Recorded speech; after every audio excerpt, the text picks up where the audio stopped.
Activating your HDFC debit card online is pretty easy thing to do. Today I'm going to teach you how you guys can, deactivate your HDFC credit or debit card online. Well, the process is very simple. In order to do that, you can actually follow these instructions.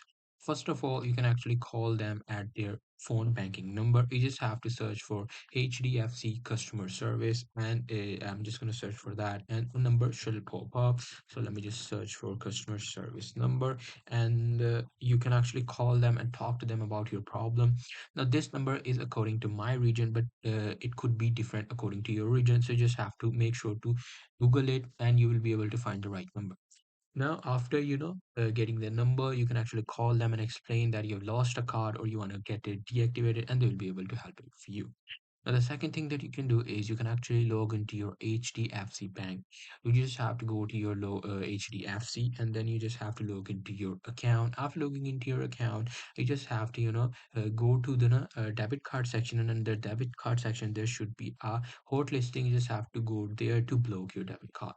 So that's pretty much it. That's how you will be able to do it. Hope you guys find this very helpful.